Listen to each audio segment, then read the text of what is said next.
आज हम घर की याद कविता को समझेंगे। क्या तुमने कभी बारिश में अपने घर को बहुत याद किया है? सोचो, बाहर तेज बारिश हो और तुम घर से दूर हो, कैसा लगेगा? ये भाव ही भवानी प्रसाद मिश्र की कविता में मिलती है।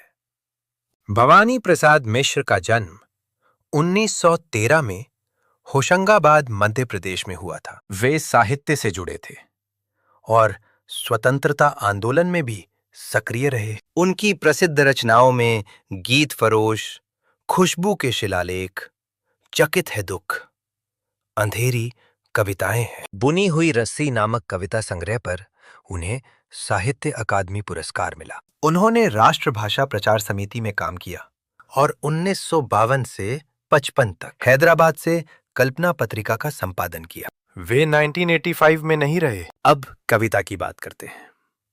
घर की याद उन दिनों लिखी गई थी जब कवि 1942 के भारत छोड़ो आंदोलन में जेल में थे।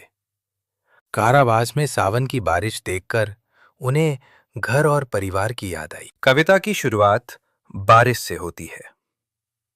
रात भर बरसात होती रही और कवि उदास रहा। बारिश इतनी थी कि सुबह कब हुई पता ही नहीं चला। कवि बताते हैं कि बादल घने हैं, पत्ते हिल रहे हैं और हवा सरसराती है। इससे मन कांपता है। इसी लगती हुई बरसात में कवि को दूर घर की याद आने लगती है। वो घर जो खुशियों से भरा है।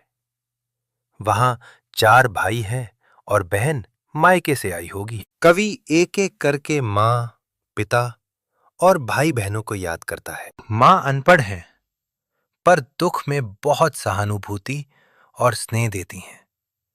उनकी गोद में सिर रखकर सारा दुख मिट जाता है। पिताजी को कवि वज्रभुज और नवनीत सा उर बताता है।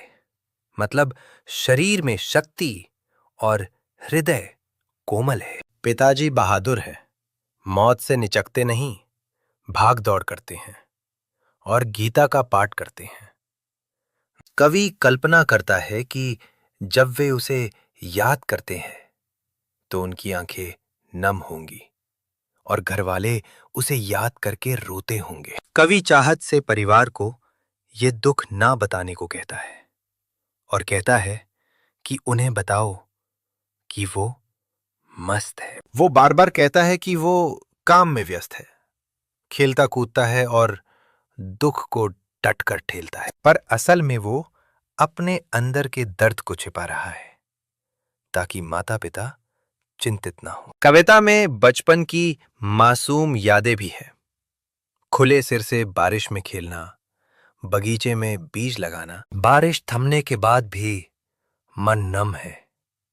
क्षितिज पर बादल जमे हुए हैं और एक पक्षी की आवाज हृदय के घाव खोल देती है। कवि मनुष्य की नाजुकता की बात करता है। थोड़ा सा झटका उसे तोड़ देता है।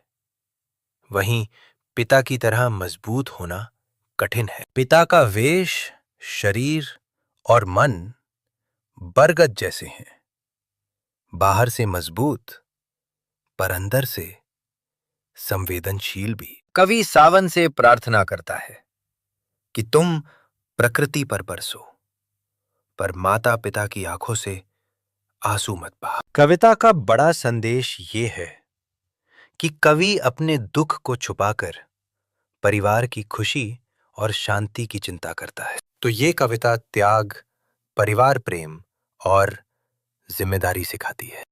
तो आज की मुख्य बातें याद कर लें। कवि जेल में था, बारिश ने घर की याद दिलाई और वो परिवार की चिंता में अपने दर्द को छुपाता है। हमने देखा कि मां की ममता और पिताजी की मजबूती दोनों कविता में बड़े साफ दिखते हैं।